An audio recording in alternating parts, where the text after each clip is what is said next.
How's it going, guys? Thanks for tuning in to the Stanley Cup edition of the Phil Talk Sports Podcast. I have Nick Gimbel back with me again. And Nick, we thought we were going to get to do this about a week ago.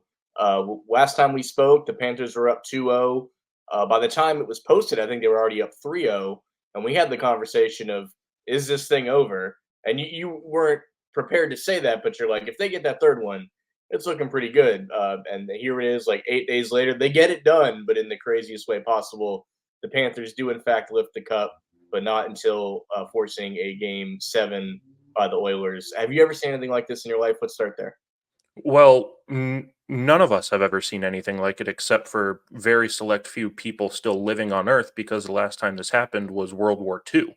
Yeah. The last team to be down 3-0 in the Cup final and force a Game 7 was back in 1945.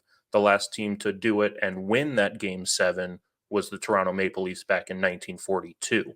So, no, we haven't seen anything like this. We've seen it in rounds 1 through 3, but Right. never at the Cup final level. So to see it done in the way that Connor McDavid and the Edmonton Oilers did it was peak hockey television, and it was a spectacular Game 7. It was probably one of the best Game 7s I've ever seen, let alone any other game.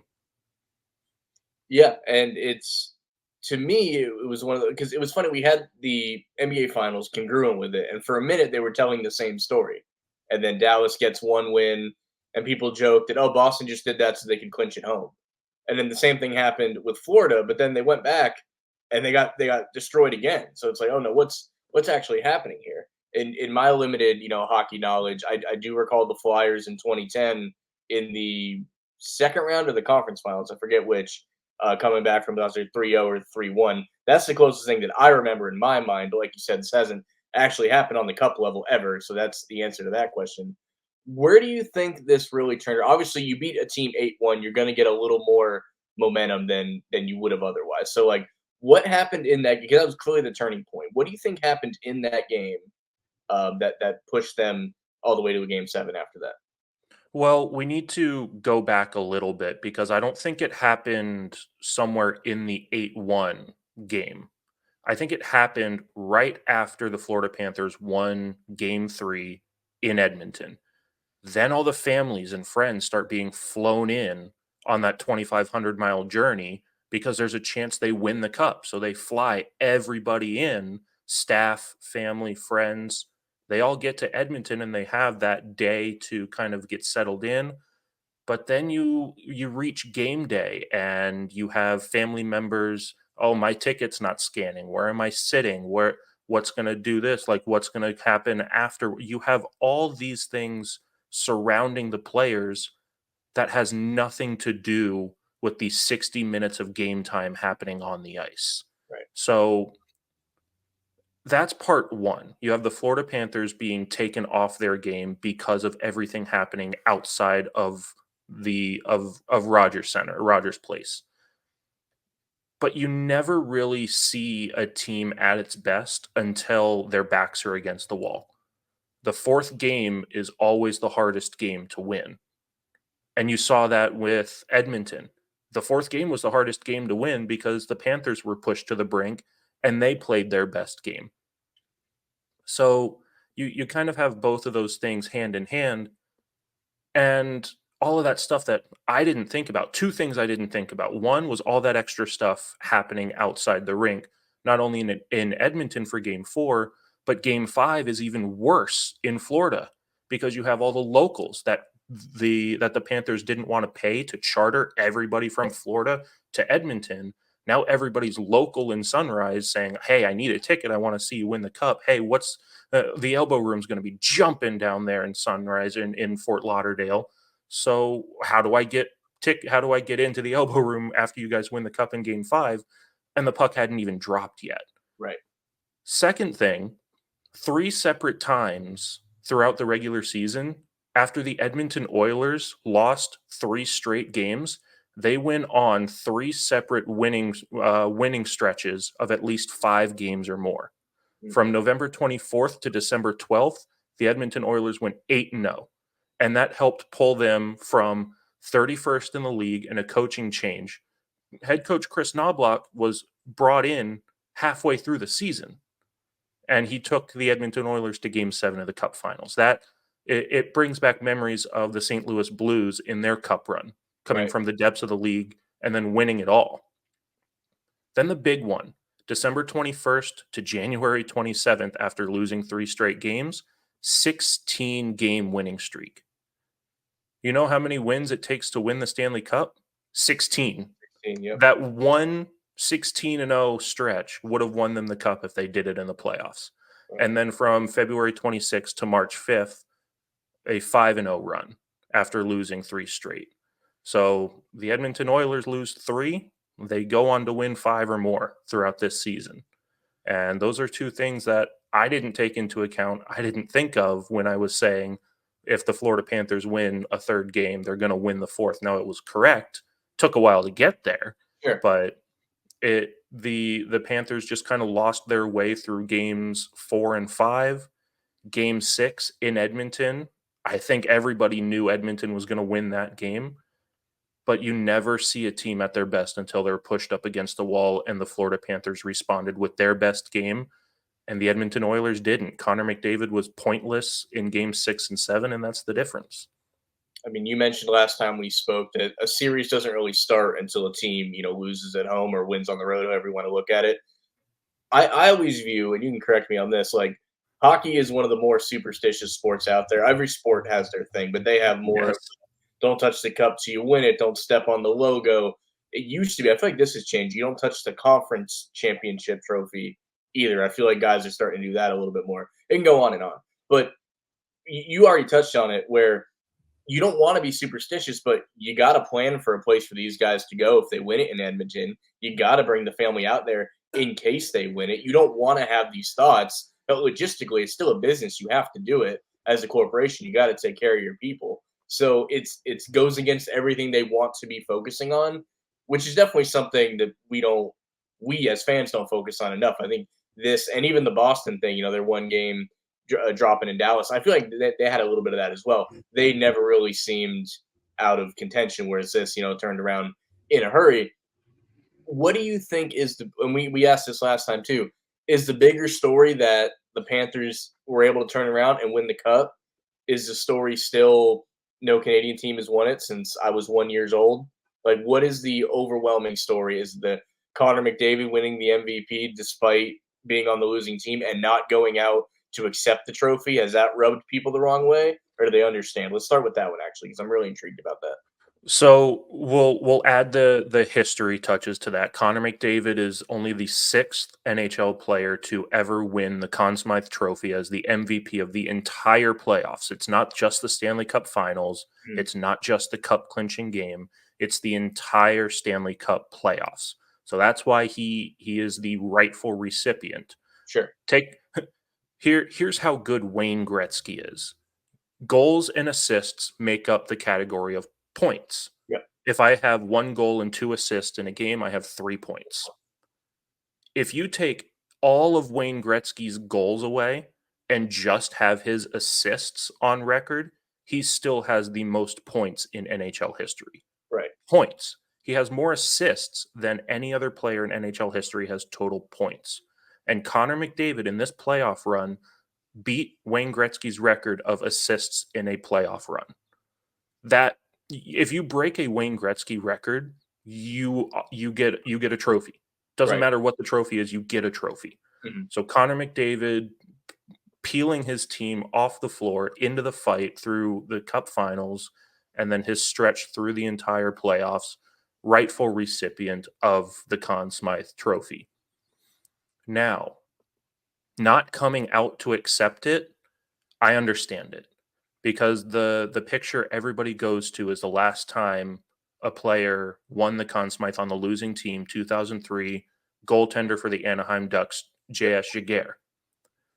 He looks miserable in that picture. He's in tears, and that trophy, all that is to him before he won the cup with Edmonton with Anaheim in 2007. All that trophy is a reminder of how close you got and that you didn't get it. And really, So, it's supposed to be a celebration, but it might as well be a middle finger to drag that guy out there yes. and have him As get so, like but I do know, like, the purist saying, because there's always the no matter what happens, you shake hands at the end of a playoff series. Is this one of those no matter what happens, you were supposed to go out there and accept the trophy? Like, are the purists upset about? I think when you give it context, I don't see any problem with it. But are you hearing that side of it? Yeah, you hear that side of it, but I think if Game 7 was in Edmonton and Connor McDavid had a chance to accept his roses from his home fans, he would have gone That's out to accept it. that's The a good game's in Florida at Amerant Bank Arena in front of a packed Florida fan base. I think he made the right move in not going out to accept it and just let the Florida Panthers have their moment. Let Connor McDavid be the captain of his team. He's not the captain of the NHL. He's close to, if not the face of the NHL, because you still have Crosby, you still have Ovechkin in the league. Connor Bedard is with Chicago. He's kind of taken that right. role this past year as the rookie coming in and lighting the league on fire. So Connor McDavid is in the prime of his career, one of the best players, probably the best player on the face of the planet right now. But I don't think he has really honed in that role of being the face of the league because NHL players don't have personalities in the media, Yeah. and it goes with that superstitious stuff, and it's all about the crest on the front, not the name on the back. So a lot of hockey players are ousted if they seem to have a personality and have any sense of I in front of the team. So Connor McDavid is a very quiet leader, not a lot of personality in the media. So I don't mind that he didn't come out to accept it. Mhm.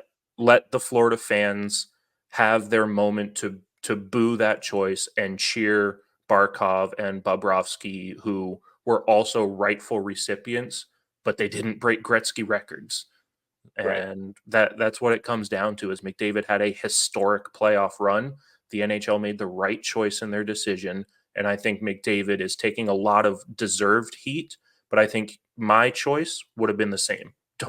You don't want to go out there as the road team captain to accept it at the time that the home team is about to hoist the cup.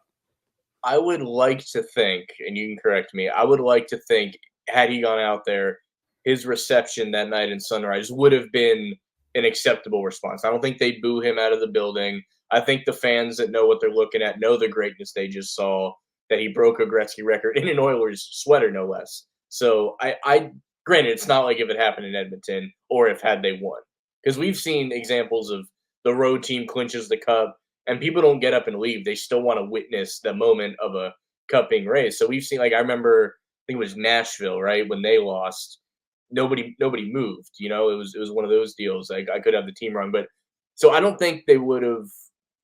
It's probably still the right call, but I don't think it would have been a disaster had he gone out there. I guess is what I'm trying to say. Yeah, and the Florida fan base is not a nasty fan base. I think we talked about it last time I was on. I was fortunate enough to go to an Avalanche game in Sunrise, and the friends that I went with, we were not harassed or felt uncomfortable in any way, shape, or form. And that was a game that the Panthers absolutely stomped the Avs 5-0. Hmm. So I I did not feel like the Panthers fans would have berated Connor McDavid, but at the same time, it's just one of those things where it's a coin flip and it could have gone either way. And there were tons of Edmonton fans in there too. There So was. I was he gonna would say have gotten a good reception anyways. He would have heard more boos than cheers.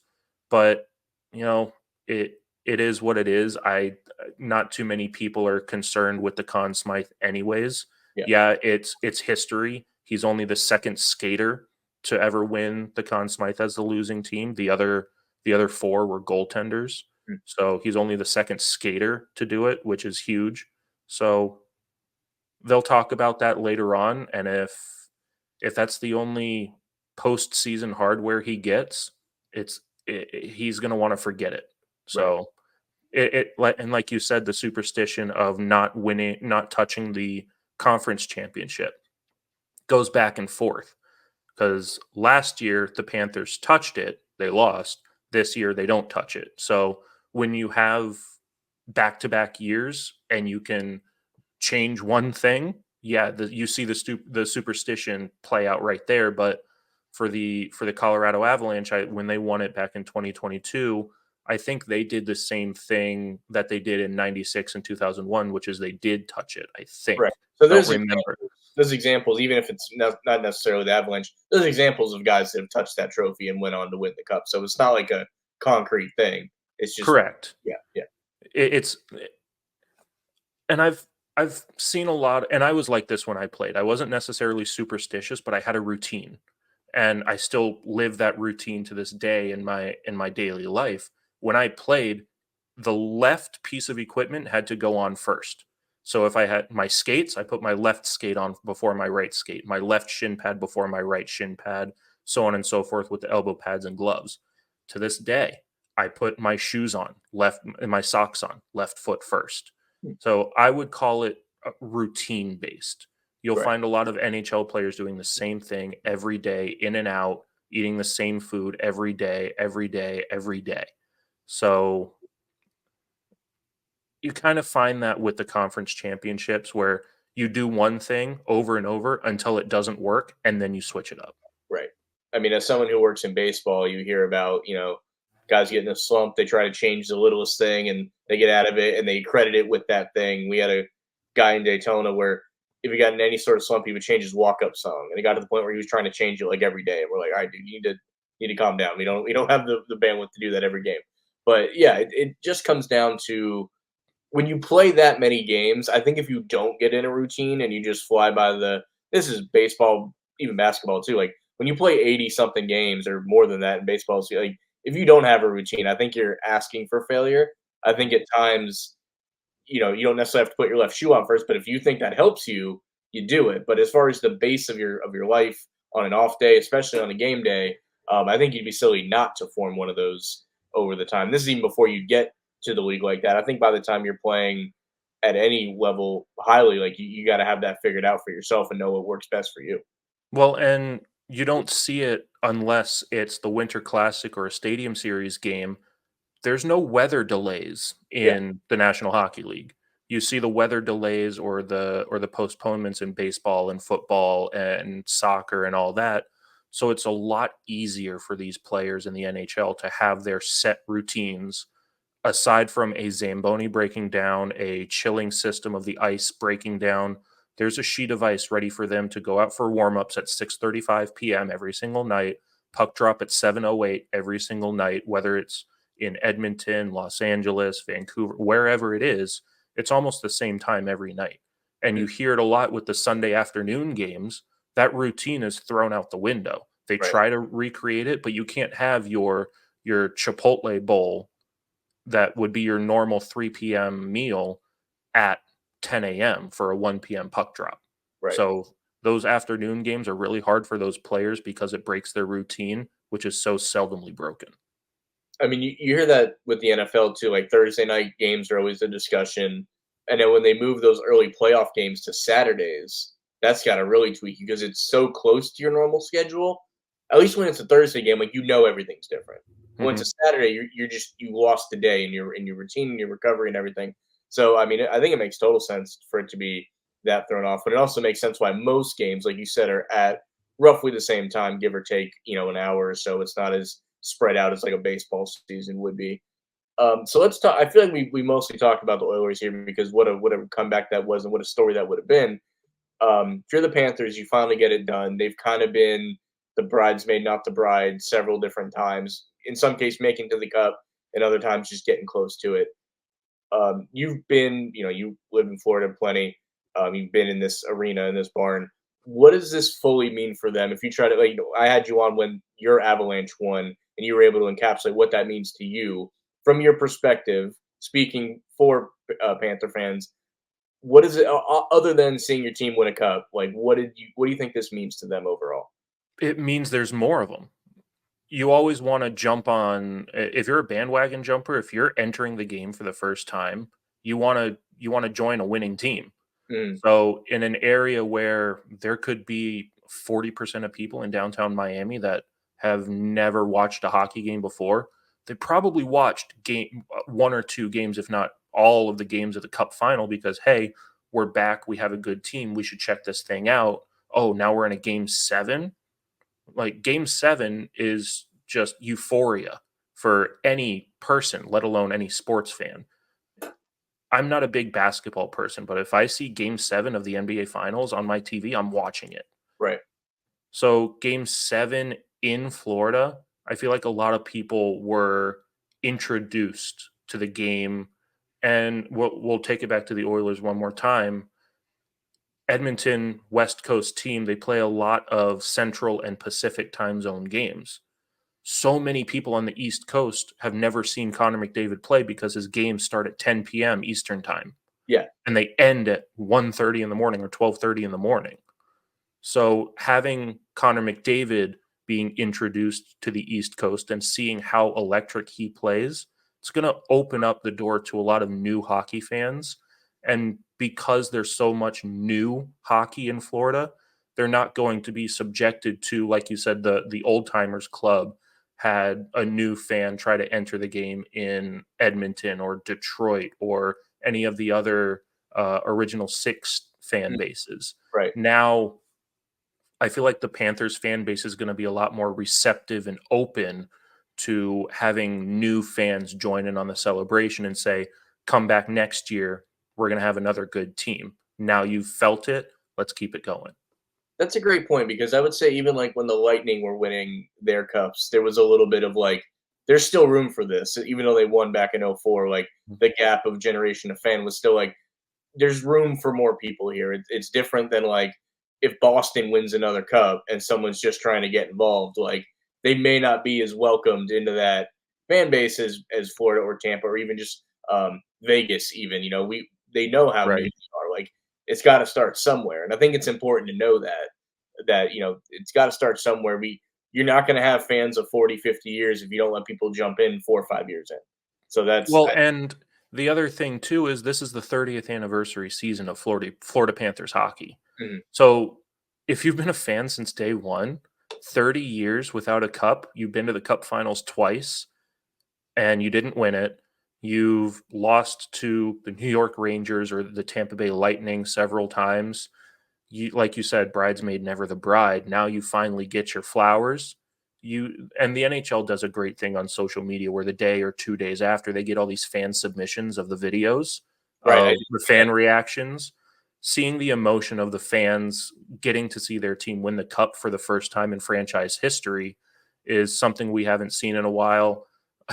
I'm going to sound like a loser saying this. I don't really credit the Vegas Cup win the same way I credit the Florida Panthers Cup win. Because when Vegas won it, it was only their fifth year in existence. Right. 5 years compared to 30 years of holding out for your team to win the cup is a lot different. So seeing the Florida Panther fans revel in the success that their team has had, not only this year but over the past 3 or 4 years, it's been really cool to see. And like you said, for hockey in the state of Florida, something I didn't even touch on the last one when we mentioned the Florida Everblades winning the ECHL Kelly Cup. Up until about 3 days ago, the Florida Panthers and Florida Everblades were affiliates. Right. The Everblades were the AA affiliate of the Panthers. That has since ended, but what an organization! What a yeah. So I didn't know if we were gonna have time to talk about that, but I guess just quickly, what would cause that decision in what would seem like an all-time high, top to bottom? Because obviously those players that have winning these Kelly Cups, they're signed with the Panthers organization, correct? Like they're gonna Not necessarily. okay, all right, So a go lot of the ECHL players are on ECHL contracts. They're only contracted with the Florida Everblades. We'll take the I don't know who the AHL affiliate of the Florida Panthers are, but we'll take it to the Winnipeg Jets, Manitoba Moose, Norfolk Admirals affiliation. If a player on the Norfolk Admirals has a contract, they're either with a contract with the Norfolk Admirals or the American Hockey League affiliate, the Manitoba Moose. So they'll go back and forth between them. They really won't see they won't see Winnipeg Jets ice time. So they'll go back and forth. So a lot of the times, if the NHL affiliate is trying to overcorrect or have their hand too much in the cookie jar Okay. of a team that they really aren't going to have too much ownership over of the players, it can be really hard to deal with that as an ECHL team because you're being told you have to play X, Y, and Z player, Hmm. and okay, that's fine, but you're not going to pull them up to play at the NHL level. So I'm going to do what I want to do and go be with a team that's going to let me do my job and win a Kelly Cup while also developing these players that I know aren't going to see NHL ice time in the next year or two. It's the Charlotte Checkers, by the way, was the AHL for the Panthers. I just looked it up. Gotcha. And that always confuses me because the Charlotte Checkers used to be the Carolina Hurricanes. Makes They're sense. now the Carolina Hurricanes don't have or didn't have an American League affiliate, I think, because the Chicago Wolves went as an independent team for that There was exact yeah, reason. there was a shift for several clubs a couple years ago, right? Because like the Solar Yeah. Bears used to be the Maple Leafs before they were with the Lightning. And Correct. then Yeah. So the landscape of minor league hockey is always changing. They're always rotating teams and divisions, especially now that two new ECHL teams are being thrown into the mix. Now you have new affiliations being born left and right. right. Real quick, I'm going to throw us off schedule a little bit because this has been getting a lot of um, conversation lately. This was posted by the Lightning after the Panthers win the cup. Obviously, this is an in-state rival, just to show respect. But a lot of people weren't really happy about that. I know it's hard to do a Avalanche comparison because they don't have like an in-state team. But from the outside looking in, would you have wanted your team to do this for an in-state rival? You know, how does that feel to you? I don't know if you were able to see that or not. I tried to share the screen. Yeah, yeah, I was able to see it, and the reason that clip was the one that was chosen is because those are country mates. Vasilevsky and Bobrovsky are both Russian, so they grew up playing together. They knew each other, so they are able to have that connection. And as goalie versus goalie, you're not battling each other physically on the ice. You're Yeah. just battling each other on opposite ends. So you can have that goalie respect on opposite ends 200 feet away from each other. Like quarterbacks, they're never going to be on the field at the same time. Correct. They're hugging at the end. It's not as big a thing. Yeah. Yeah, Yeah. So I don't know. My grandfather always said that you want to see your division succeed because it boosts up your team. So like if like the Kansas City Chiefs winning back-to-back Super Bowls, hooray, Denver Broncos playing a hard division. yeah, right. Yeah, great. Fantastic. Didn't do anything. Mm, But for like you said, there's no in-state rival for the Colorado Avalanche. I didn't like seeing the Vegas Golden Knights win. They're not division rivals, they're conference rivals. They had the Golden Knights and Avalanche have had a little bit of a rivalry. I would not want to see the Minnesota Wild win. mm. For me, if you're my rival, I don't want to see you win. I But mean, I understand growing the game in the state of Florida and being cordial on social media between team profiles, so I get it. yeah, As a fan, I don't like it. In the yeah. world of social media and growing the game, I like it. So I get why it was done in the sense that you just said, and this didn't come down from the GM. This is probably a social media person getting engagement for their page, which is what they're paid to do. Correct. So Yeah, like director of communications, director of hockey development, yeah. stuff like that said, "Hey, let's grow the game in the state of Florida." And with a professional team, it's a little easier. Like if the Jets win a Super Bowl with Aaron Rodgers and the Giants tweet about it, there's gonna be people that are upset about it, but they're gonna just be like one New York or whatever. But like Florida and Florida State aren't doing this, you know, No, not things at like all. that. So like the on the amateur level, you're never gonna see, but on a professional level, there is a level of professionalism that you accept. So I was a little surprised to see it. Obviously, the clip that was used was chosen carefully, like you said. Um, don't hate it. I think it is because it's such a big deal. I think part of it is like, hey, like we're the ones that sent you home many times. Like they're not punching down. They're if anything, the Panthers have been punching up all these years. So Right. I think it's different if the Panthers were the thorn in the lightning side all these years. I don't think they were able to post that. But it's like, hey, we won our cups. We beat you in too many playoff rounds to count. I think they were in a position that they could have done that. Like for the next couple of years, and this is what I'm not going to enjoy because like I like sports banter, but I don't like people that get really ugly with each other. There's gonna Yeah. be a lot of big bro, little bro energy between these two fan bases now moving forward that I'm not looking forward to. It's already exists, but it's going to be even more so. But I felt like they were in a decent position to do that. But some people aren't going to like it, like you were saying, for obvious reasons.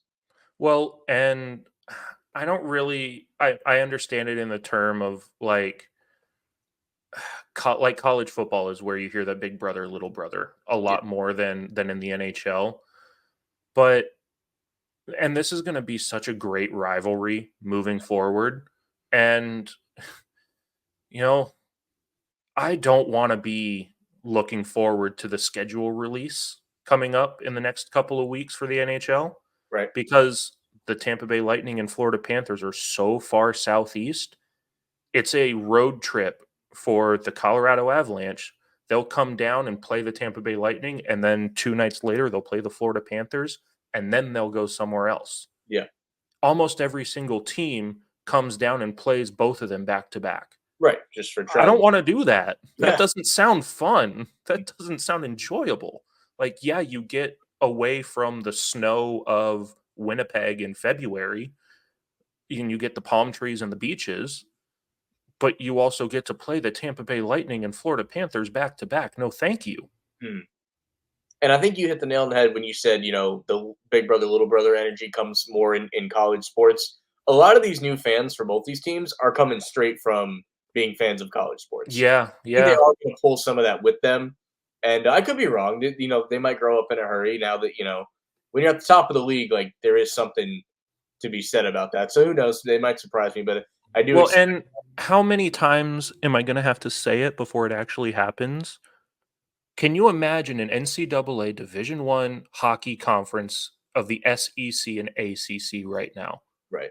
Like, can you imagine the University of Florida playing the University of Miami on the world stage in NCAA? Can you that the big brother, little brother energy would go through the roof right there.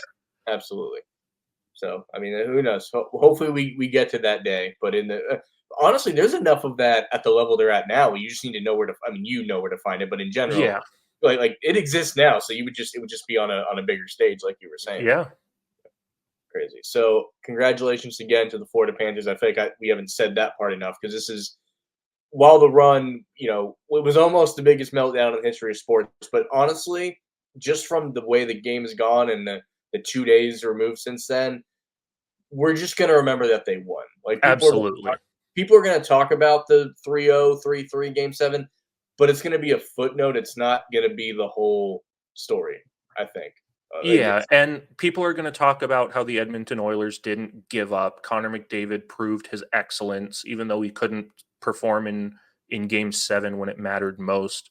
So I think the Oilers saved face a little bit with that, and we as hockey fans were graced with the gift of Game 7. And I told you I was going to have a little trivia nugget for you, Oh, and I can tell we're wrapping up the Panthers Cup win. And I but see on before your banner down there the Panthers win Stanley Cup. Do yes, you know that's not the official name of the trophy? I don't know what the name is, but I did know that's not the official name. The Stanley Cup is the nickname. The Dominion Hockey Challenge Cup is the official name of the trophy. It's Huh. named after Lord Stanley of Preston, who was the Governor General of Canada. And he and gifted the trophy, he right? gifted the trophy, and it was donated and awarded to Canada's top-ranking amateur ice hockey club. So Stanley Cup, it doesn't say that anywhere on the trophy. Makes It sense. says Dominion Hockey Challenge Cup in the bowl, that the original trophy on the top, and it has Almost since like grown into what it is. with March Madness, Sweet 16, Elite Eight. Those are all playful names. Those aren't the official names for any of Correct. those things. It's not Yeah. March Madness. I think that actually now that March Madness logo is on that trophy, but that's not the official name. I do want to make it while I didn't get that trivia question right when we went off air last time. Nick threw one at me that I did in fact get right. So if you want to So repeat, the question was, can you remember who the last Canadian team to represent the Western Conference in the Stanley Cup final was? and I And could I guess the Montreal, the popular guess is back in 2011, the Vancouver Canucks beating or losing to the Boston Bruins. You correctly stated the correct answer, which was which was Montreal, and I forget if it was COVID or the year before, but they had to, or it was COVID when they shifted all the Canadian teams into one. so it was the year after the bubble. Okay, The bubble year was Dallas versus Tampa, and then Tampa's second cup win when they were playing in their own buildings, but they couldn't travel over the border. So the Canadian division was created with all 7 Canadian teams, and they were put in the Western Conference. So when the Montreal Canadiens win the Western Conference, they play the Tampa Bay Lightning in the Cup Finals. so 1-1 so far with hockey trivia. I'll take that for now. Before we get to, we had a few other, we hinted at them last week. We have a few other just hockey related topics we're going to get to. Any closing thoughts on this Stanley Cup as this season comes to an end? Just a great cup final, I'll say, because you have all the storylines. I sent you the picture of the fork in the road. You Yeah, know, poor Corey Perry. You know, 4 out of the last 5 years he makes it to the cup final with 4 different teams, and he loses all 4 of them. that's Like, just. thankfully, he has his cup with the aforementioned Anaheim Ducks in 2007. Otherwise, it would just be a miserable, miserable end to his career. I mean, it still Um, is, but at least you have that yeah. thing too. Yeah, absolutely. And as I get older and as I enter the realm of not covering, but being a hockey fan more than an Avalanche fan, not more than, I'm still the Avalanche fan, Mhm, but more of a hockey fan than regular, you start being able to learn the stories of people and players in the game. So mhm. seeing players like Kyle Okposo, who has been in the league for 17 years, and this is his first Stanley Cup. The head coach, Paul Maurice, coached in the league for almost 30 years. This is his first Stanley Cup. You've got so many personalities that are not, they're just good people in the game. And so it's nice to see them winning their first Stanley Cup or winning the cup at a time where they can celebrate it with their families as they're older in their career.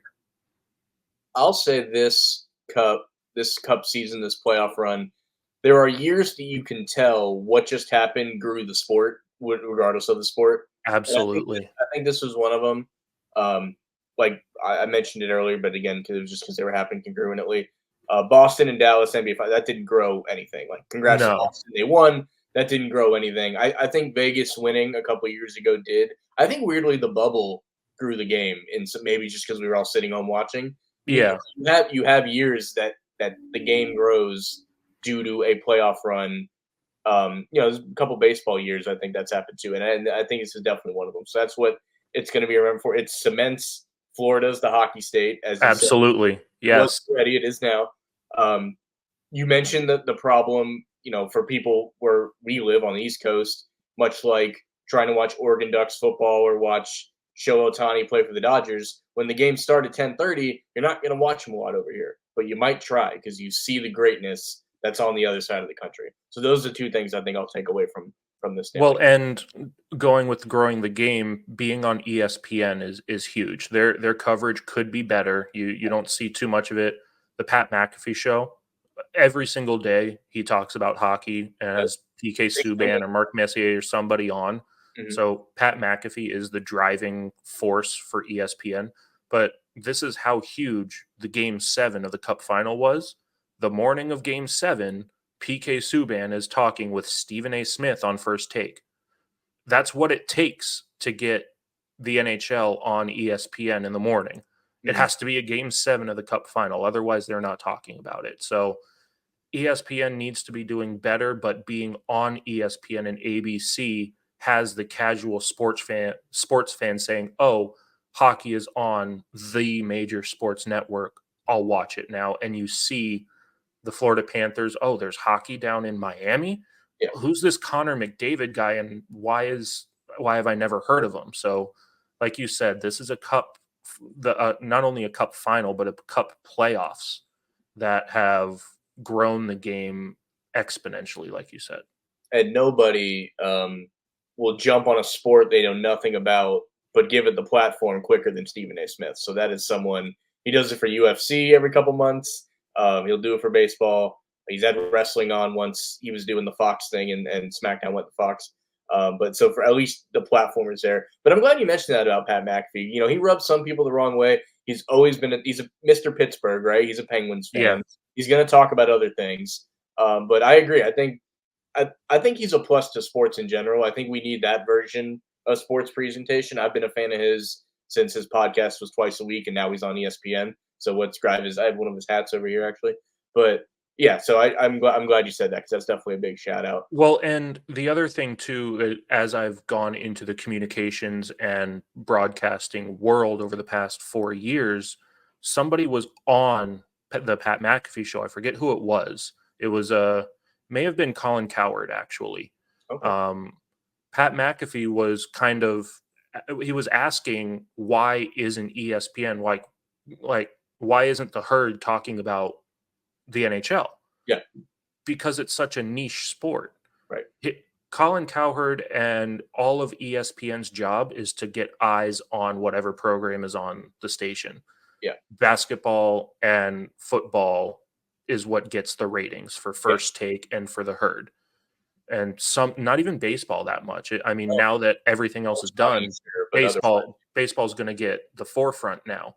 Mhm. But in season, it's football. In season, it's basketball. Playoffs, it's hockey, and then summer is baseball. That's the only thing that's going to be talked about because that's the only thing that gets eyes on the TV screen. So I'm starting to understand. I don't like it. I'm starting Sure. to understand it more and more. But the person that was on credited Pat McAfee for having the fan base that he does and having the podcast type platform over a 2.5 hour time span where he can talk about anything and everything. Whereas like First Take may only have 20 minutes to talk about X, Y, and Z. Yeah. They talked to PK Subban for 45 minutes before Right. Game 7 on the Pat McAfee show. You Mhm. can't do that on any other program on ESPN. So I get it, but I'm really thankful that the Pat McAfee show exists on ESPN to help grow the game. And Colin on the other side on Fox, he has never shied away, and I respect this about him. He has never shied away, and he says this probably multiple times a show. You guys tell me what I talk about. You tell me Exactly. with your eyes and your ears. He's like, I would love to sit here and talk about at the time Pac-12 football because like he grew up in the Pacific Northwest. He's like, I'd love to talk about the Washington Huskies season, but you guys don't care. You know, I'd love to talk about the Seattle Mariners every once in a while, but you guys don't care. So he is very transparent about that, and I appreciate that. And then Pat on the other side is, hey man, hockey's awesome. You just got to give it a chance. That's basically what he's sitting there saying. Well, and I'll transition real quick. I just sent you the picture of the rebrand of the Anaheim Ducks and the Los Yes, Angeles Kings. yes, California now has I think, three of the best uniforms in the entire NHL, in the entire hockey world. So at some point, if you're up at 10 p.m., 11 p.m., just catch the first period of a game happening in California. You'll see the new Anaheim Ducks jerseys, which are gorgeous. The new LA Kings jerseys from the Wayne Gretzky era. Though yep. I love those. A lot of people are hesitant to love the Chevy style logo, and they As a like the Chevy crown driver, better. I'm in for it, but I don't know how Yeah, people feel. but But and then last year the San Jose Sharks went to a brighter teal instead of like a darker like foam green kind of thing. mhm, So just for uniform and jersey appreciation, just watch some California hockey because in the next 5 years they're bad now. They're getting a lot of draft picks and prospects to come up through the ranks. California hockey is going to be what Florida hockey is today in 5 years, guaranteed. All right, we'll see if we can quote you on that one. Hopefully, that one pulls through. It's funny. I had no idea about the rebrand that the Ducks were doing, but in this week that we didn't record, we were kind of just waiting to record. I rewatched the Mighty Ducks trilogy. I watched the King's Ransom 30 for 30 with when they traded Gretzky, the Yes, Anaheim, just the birth of the Anaheim Ducks in the NHL, and the Riot. There's a 30 for 30 on the Riot the after Vancouver Canucks. Vancouver one. So I got a lot of hockey this week, waiting to talk more of it. So it's just funny that they rebranded to the Mighty Duck logo, essentially with some tweaks. But after watching the trilogy, and So going back on that, one of the ones you didn't mention that's actually one of my favorites that I like rewatching is the bogus former owner of the New oh, York it's Islanders. yes, that's the one I haven't re. That's the one I've probably seen the most though. That one is It that's just seeing how that happened, that's one of my favorite ones. I haven't seen the I'm just here for the riot, and I don't know why I haven't yet, but I haven't seen I think it was may have been like an E60, not a 30 for 30, mhm. of how the New York Rangers almost got the Avalanche captain Joe Sakic. Yeah, that's on there. I did see that. The Yeah. gist of that is that Harrison Ford had an or the ownership group of the Colorado Avalanche also had some sort of ownership stake in the movie franchise that created Indiana Jones. And because Harrison Ford and Indiana Jones did so well, the Avalanche were able to make a qualifying offer equal to what the New York Rangers were going to give Joe Sakic. Wow. So Indiana Jones and the Colorado Avalanche 96 and 2001, or the 2001 Avalanche Cup run, go hand in hand. Yeah, Just saying. They have Indiana Jones to thank for 2 cups, is what I'm hearing. Yes. Yeah. I had one more. So the whole thing started. I rewatched Slapshot because a movie podcast that I listen to, much like how I review movies on this show, was doing Slapshot. Went back and watched that. Watched Goon. Was just in a hockey trip, and it all led up to the day after my birthday. Shorzy season 3 came out. I don't know if you're caught up yet. Uh, Yep, yep. that is the next. There's only 6 episodes and they're like It's easy, yeah, 22 minutes, so you just watch it in one sitting and it's like a movie. it's like watching Endgame. Basically, it's about the same amount of Yeah. time. I think you watch all 3. So that is the next thing that Nick and I are going to do. Hopefully, in the next couple weeks. Um, I reviewed. We talked season 1 back when I reviewed season 1 in full. So we'll probably do like a 2 and 3 kind of combined thing is what I'm thinking. But that's something to look out for here on the channel. Let's do. We talked a little bit longer on the cup than we planned to, but this cup deserved that amount of time, so I'm not mad Yeah. at it. Let's do a quick little lightning round. We had a few of the things written down here. We'll just give some basic thoughts. We touched on the salary cap last time we spoke, up to 88 million. How does this help teams like the Panthers, the Lightning, the Oilers that are already at the top? How does this help the teams below? It's about, as you mentioned last time, it might make it easier to re-sign players. It's not necessarily enough money to go out and get a whole nother player. But just, if you want to speak on this for a minute, go for it. Well, it's really tricky because the salary cap is the most important thing a team has in its back pocket. If you have 5 to 6 million in cap room at the trade deadline, you're a winner. If you're up against the cap all season, like this is going to help the Toronto Maple Leafs so much because the Toronto Maple Leafs are constantly juggling their roster with waivers and minor league call ups because injuries happen. And the way that the call up works is you have to be able to take off salary cap in order to bring up salary cap from the minor leagues. Mm, So if you're at X amount, if you're at, it was at 82.5, I think it was for the salary cap. If you're at 82.4 million in salary cap space and you only have $100,000 of room, you can't pull up a minor league player on a minimum deal of 750,000 mm. because then you're over the cap and you can't send somebody down because they have a no move clause or they're just on a one-way contract.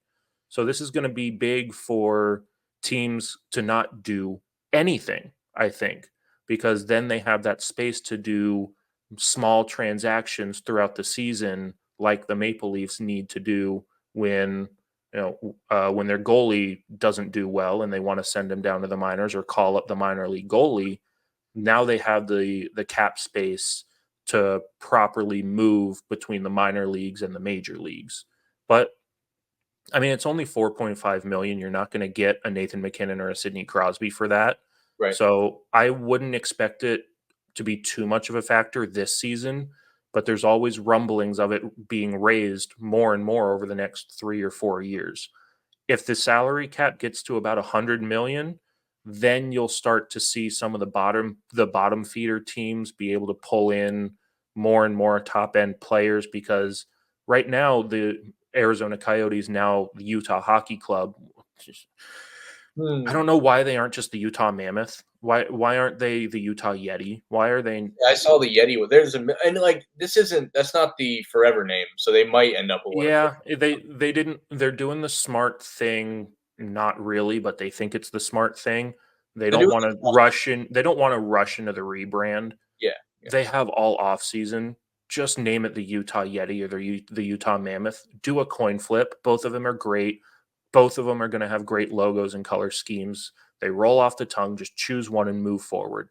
I would have Anyways, both of but those names. I'd have a coin. I'd have all the fans come out somewhere, do like a fan fest, and do yes, the little coin flip in front of people for the yes. game. So Choose one, that's move my on. marketing background there, I guess. But Anyways, when they were the Arizona Coyotes, the Coyotes were pulling in dead cap space, i.e., they were pulling long-term injured reserve contracts or retirement contracts from other teams so that they could reach the cap floor. There's a floor of all of this too. I think it's about 20 million or 25 million under the cap. So it'll be at about 62 or 63 million of a cap floor, the minimum you have to ice a team. mm, The Arizona Coyotes were doing the bare minimum to be a bad team right. so that they could get higher level draft picks. And they are now one they moved to Utah. Now they get a better location. They have a proper arena. They have some up and coming talent. Now they just added 4.5 mil in extra cap space. They can offload some of those dead cap contracts over the next year or two. Now they're just going to be swimming in cash, and they're going to be able to pull in almost whoever they want, especially if a trade happens. Free agency comes, they may not be able to sign too many players because players aren't going to want to be dipping their toe in something like the Utah Hockey Club and the rebrand and everything. That's not for everybody. Mhm. But for a player that doesn't have a say of where he goes, a team can say, I want to offload this horrible $8 million contract onto Utah. Great. They can do that because now they have all this extra cap space. So what I'm really hearing, for the most part, this just creates breathing room and flexibility for a lot of teams to do a lot of different things. Is what it Correct. basically does. Well, Understand? and with the other thing too is after COVID, there was this thing, the CBA had escrow Mm, on all the player contracts. So I think it was like 20 or 23%, maybe not that high, maybe like 15% of the NHL player contracts had an escrow clause where so much of the contract was being pushed back to the owners because the owners lost money during COVID. sure. And so the owners in the CBA agreement said, you need to pay us back money that we lost by sending you like to the bubble or whatever the owners did to rob the players, essentially. Mm, Now escrow is done. mm. It's paid off. The owners are paid off. The salary cap goes up. So now not only can the players be getting paid more physically with the contracts being handed out, but now they're not having escrow being taken out of their contracts as well. So players are going to start earning a lot more money over the next 4 or 5 years. Quickly on our next one here, how big of a deal is this that NHL players can now participate in the Olympics? We talked about the cup finals being about growing the game. Mhm. Now we're going to grow the game on a national level. We're going to get to see like Team Finland, Team Sweden, hopefully I understand why the sanctions are being put in place, but we need to have some way to have the Russian players be in the Olympics. Whether it's, I know in the past when the Russian Olympic Union, I think they were busted for some sort of medical malpractice, and they weren't allowed to compete under the Russian flag. So Mhm. they competed under like the Olympic rings with like the Olympic athletes from Russia type of Yeah, thing. it was like, yep, I remember that. So hopefully these players aren't punished for what's going on overseas and they're able to play, because Ovechkin, Kucherov, Bobrovsky, Vasilevsky, all these players, they don't have anything to do with what's going on over there. So hopefully they have a chance to play and prove that hockey is one of the elite athletic events, especially at the Olympic level. But we've never seen Connor McDavid, Nathan McKinnon, Wayne Gretzky, Sidney Crosby. We've never seen Crosby, McDavid, McKinnon, Bedard all on the sheet of ice together wearing the same uniform. We're going Right. to get that. Mhm. Um, I think I don't think USA is going to medal. I think I wish, I hope I'm wrong, but I don't think the American NHL talent is at the point where the European and Canadian teams are. I assume this kind of goes hand in hand with like the Four Nations Cup because one kind of scratches the back of the other. You get Yeah. these teams together, they can compete in both of these things. I saw the Lightning coach is going to be the coach for Canada. I did. Yep, John Cooper. He's going to be the coach of Team Canada. So you have Canada, Finland, Sweden, and USA. Mhm, And so the World Cup, not the world, no, the World Championships happened concurrently with the NHL playoffs, mhm, and it was over in Prague. Czechia or Czech Republic, I forget which one is. They're the same thing, but I know they have a preference of which one they want to be called. I think it's Czechia. sure. Um, Czechia won in Prague. They won on home soil, and the name David Pasternak should ring a bell. The Boston Bruins major superstar right now. He's a Czechia born player, and he just won the the World Cup, the World Championships on his home soil, and he's not going to get to play in the Four Nations Cup, which is being held at TD Garden and Bell Center in Boston and Montreal. So you have evidently the best country in hockey right now winning the World Championships, not participating in the Four Nations Cup. But That's you what get that was that actually with the Olympics because you can pull from minor leagues yeah. and European leagues, whereas with the Four Nations Cup is it's just going to be NHL players. So I get it. There's not enough Czechia-born players to field a team in the NHL. So you have the Four Nations that can, but man, it's going to be tough for USA to field a competitive team out of just NHL players. So that was where my only opinion of the Four Nations thing is like it's not the top four ranked nations, and I think that obviously they want United States to be a part of this. They want certain countries to be a part of this. The four they chose, obviously. But imagine if like every year when the rankings are out, whatever the top four are, participate in this. I think that is a reason to compete in these other things to keep your ranking up, similar to the way soccer might do it. And people have scoffed at like the World Baseball Classic happened last year, and people fell in love with that. They can't wait for the next one in 26. I think once people see this in practice, they're going to really enjoy it. Yeah, and this is going to take place instead of the All-Star game. So there's not going to be an All-Star game next year. With it, I don't mind it. We've had nothing but All-Star games over the past couple of years, except a couple of years ago they did the World Cup of Hockey right before. I think it was maybe before, so maybe not in place of the All-Star game, but they did the World Cup of Hockey several years ago, and that was fantastic. So I'm glad they're bringing back international play. The NHL players get to go to the Olympics. It's just going to be more eyes on the game, and now you grow it worldwide because now over where is it going to be in? Because Paris is this Olympics, right? I believe so. Yeah. I where do you know where the Winter Olympics are going to be held? Let's see. Because Is that this year? In 2026, it Okay. would be because we just talked about how where Hang on. Yeah, sorry, let me. because we just talked about how the East Coast of the United States of America don't get to watch Connor McDavid because of a 10 p.m. start time. The rest of the world doesn't know who Connor McDavid is aside from social media clips because they can't watch any of his games.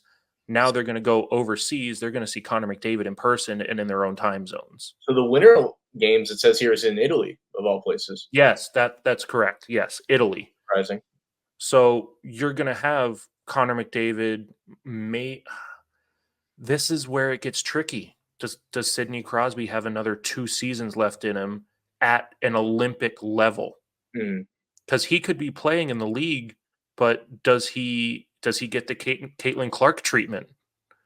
I think Does he get left off because he's not the better player than X, well, Y, and I Z? think Because it's a fair.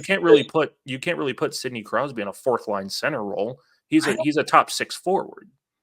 sure, but the one main difference to your statement is they have respect for Sidney Crosby that's not necessarily there for Caitlin Clark. That's fair. I think if you I think at that point it's more of a career achievement award. Like maybe he does play on the fourth line, but at least he's in the uniform and he's there. Yeah, I you gotta have if he's playing and healthy, he needs to be there. Yeah, yeah, I agree. Maybe not the captain, maybe one of the captains, but he needs to be there because he's one of very few players who played in the 2012, right? 2012 cup, not the cup, but the Winter Olympics in 2012 in Vancouver. Mm. That's the last time NHL players were there. So fast forward 14 years, most players don't have a 3 year lifespan in the NHL, let alone what Crosby has had if he makes it to that point. Yeah, I think that this first time out, they're gonna get every big name they can on all these teams. I think that's just a logical way to go about it. Yeah. You know. So my last one for you is kind of a curveball that I was just reading about today. As of the end of the Stanley Cup, Adidas is no longer the jersey supplier for the NHL. It's moving to Fanatics, and for those that maybe are jersey heads for other sports or just collect a lot of memorabilia, like the ones behind me, Fanatics has a very hot and cold reputation for just regular merchandise. I've seen horror stories this year in baseball jerseys, the way those were created, and I've seen a few horror stories of people ordering just the Adidas jerseys through Fanatics. Now they're going to make them themselves. Should we be worried? Because that's kind of where we're at. I think it's going to be growing pains. You mentioned all the uniform changes and logo redesigns that are coming this year. I think we're going to be in for some headaches this year, and people need to be prepared for it. So there's always going to be those issues on the consumer side. You're always going to have those problems with having something delivered that was ordered improperly, whether it be on the consumer end or the delivery end. Something is going to go wrong at some point throughout the year. Everybody has one of those stories. Mhm. The problem and the fear that I have is we watched it with the MLB Yes. and their uniform change. You have players sliding into home plate and half their right pant leg is laying back on the foul line. Yeah. So my concern is the material of these uniforms needs to be thicker. Yeah. Their nickname is a sweater Yes. for a reason. They're if you have a hockey jersey, you know it's not paper thin. No. It's thick. So going on that rebrand, I sent you the social media post of the Anaheim Ducks and their rebrand. I don't know if I sent you the one of the LA Kings. I'll I've send it to you I saw it though. when I forget who the player was, but they were showcasing their white jersey, their road jersey.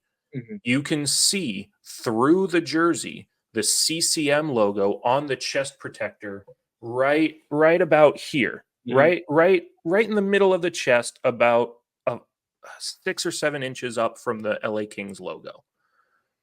That scares me. Yeah, because that was the problem with baseball. You could see the guys like boxers, for lack of Yeah. a better term, under the yeah. And I mean, you can kind of see it through the white uniforms now with the Adidas, but not. like you see it at the end of the game after the sweat and the water builds up, and Sure. you see through the white jersey. To see through it that clearly on a social media post on a dry jersey, I'm concerned for the goalies and for the players that get hit along the boards, and maybe a stitch gets caught in the glass or on the boards, or the goalie, like what happens if the jersey gets ripped because they make a shoulder save and the puck kind of skims Yeah. the arm of the goalie. I don't think it's going to have an issue with the puck hitting the goalie in the chest. It's going to be those arm saves and the shoulder saves and the blocker saves where you see the puck marks on the jerseys of the goalies at the end of the game. What happens if there's a tear in the jersey now? And that's my concern, because you're always going to have those issues on the consumer end, no matter who the provider is. Right. Fanatics just seems to have that reputation for that. My concern is going to be for the actual jerseys on the ice and how they hold up. I mean, you mentioned no matter who the provider is, you're going to have issues. When Nike took over the NFL in 2013, as an Eagles fan, I'll never forget this. They couldn't get the shade of midnight green correct for the Eagles, so we didn't get to wear a green jersey until like week 8 or 9 that year. They had to wear white every. This is Nike, and this is the NFL. So yes, Yeah. everyone is privy to some mess ups, but after the bad faith of MLB, which they are claiming that will be fixed by next year, you can only do so much mid-season, and you have heard less about it. So maybe they have slowly moved it in. There's been the stories of like the Bryce Harpers of the world that said, "I'm just wearing last year's jersey. Find me." Like that. That's happened this year. So But it goes back to my point earlier about I don't think Connor McDavid is the face of the NHL, because he doesn't have enough of a personality in the media to come out and say, I'm going to wear last year's jersey because I don't like this new Fanatics jersey. yeah, Also, we're going to go back to the superstition and all that. He's never going to touch this jersey again because he just lost game 7 of the Cup Finals. So that's a good point. everything and anything all right now. I think like I said, what a replica, what a fan would buy, what you or I might buy, because like the replicas are made to be a little thinner because you can't wear a Lightning or a Panthers jersey in July for this cup in Florida Right. without getting heat stroke. So they are lighter than what they're going to wear on the ice. There is the super, accurate replicas you can get for like $500 or whatever they are. So Well, there is, and the NHL jerseys, if you go back and look at some social media posts and look at some highlight videos, I want everybody to take a look at the right shoulder blade, of the jerseys, like right under the collar. There's these computer chips that are put into all of the jerseys. It's how ESPN is able to put up the graphics and track the players and track their speed. mhm, So you have all these special modifications of the NHL jerseys, including the fight strap on the back, the lower waist that cinches to the top of the pants, so that you don't have the Mighty Ducks moment where you pull the jersey over the head of the person you're fighting and then go to town with uppercuts. The mhm, jerseys cannot get pulled over with the fight straps. You have the technology in the shoulder blade. So these jerseys need to be formatted in such a way to have all of this work. And I'm concerned because of what we've seen in the MLB. But again, we go back to Major League Baseball, National Football League, all of that. They have to deal with the outside elements. yes. You have a controlled environment in the National Hockey League. You just have high speed collisions and water. That's all you have. Yeah. And like I said, what you don't want to see is, a guy gets checked into the boards, he goes to skate away, gets caught, and it just looks like Paul Crew from Longest Yard, and it just rips off the front, because that would be a nightmare. That'll make Yeah. nobody will look at that point. So that I saw the story today that how that's transitioning over into someone who collects jerseys and will probably get a hockey jersey here in the near future. I haven't told you this yet. You mentioned the schedule release is coming soon. The preseason release is out, and the Lightning and the Panthers always play Yes. one game in Orlando. My goal is to go to that as my first true, still preseason, but my first hockey game, September 25th. I'm gonna try and get tickets as soon as I can. I think you need to get on your phone right now, because I think the tickets are on sale now, or maybe pre-sale is on. like the they 28th or said they're 9th? gonna post, like, a big thing on when they go on sale, but I know that is a hot ticket item. Because they opened the upper bowl for that. Yeah, They as and they now should. that the Panthers have won the cup and it's gonna be a home game technically for the Tampa Bay Lightning because not only are they closer geographically, but the Solar Bears are their affiliate. So Mhm. it's gonna be Florida Panthers at Tampa Bay Lightning, but it's gonna be one of the I want them to do more, and we can talk about this at a later date, off Yeah. air, on air, whatever you want. I think the NHL needs to do more neutral site games. I Like think they should do the whole Florida. each team should have a neutral site game at least once through the calendar year. Spice it up a little bit because 82 games. That's so many games. Yeah. That's I think so they should many do a games. 3-game series in the preseason in Orlando. Why make it 1 game? You could sell out all 3 if you did them. You know, Yeah, they should. and not even Feel just like the 4th year preseason. they've I done it, so, no, I agree. You can do it during the regular season, but like clearly they've struck gold for with the preseason thing. like North Dakota. They have a premier NCAA D1 hockey program. They don't have any pro hockey up there. Yeah, So can you like the Minnesota Wild and Colorado Avalanche have a rivalry? They play a neutral site game at North Dakota. You just again, you expand the horizon of the NHL. absolutely. If Atlanta doesn't have an NHL team again yet, I think they're going to in the next couple of years.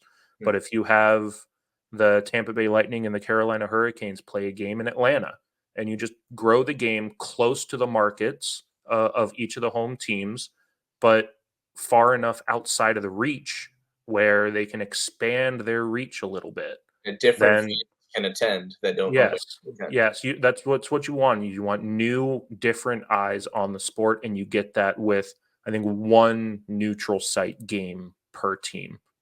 They need to just listen to us. We've given them at least 3 or 4 great ideas in the hour that we've been talking, so as long as they listen Yeah. to us, I think they'll be Well, fine. and the Winter Classic this year is going to be at the Shoe. It's going to be at Ohio State. Right. It's going to be the Detroit Red Wings versus the Columbus Blue Jackets. Two mediocre teams right now, but they're trying to involve the college football rivalry of Michigan and Ohio State. Mhm. So Yeah, makes sense. we'll see how that goes. I don't. It'll be a good rivalry game for the fans. Columbus and Detroit don't really have a big rivalry on the ice. They're not really super great. Neither of them made the playoffs this year. Mhm. So they're really stretching with the college football fandom on that one. So we'll see how it Yeah, I'm pans out. intrigued to see how that because if you can take 2 non-playoff teams and throw them together in an event and still sell out, then it just shows you, like, Yeah. if you get really creative, things will work out. Yeah. Yeah. Nick, want to thank you again for coming on. We talked about growing the game a lot today. Every time we have a conversation, it helps me become a better hockey fan. As as still a noob, but I like to learn a little bit more here and there. And thank you everyone for listening. And we'll be back in the next few weeks, me and Nick here to review Shoresy season 2 and 3. So look out for that. Nick, thanks again. I'll talk to everybody later. Have a good night.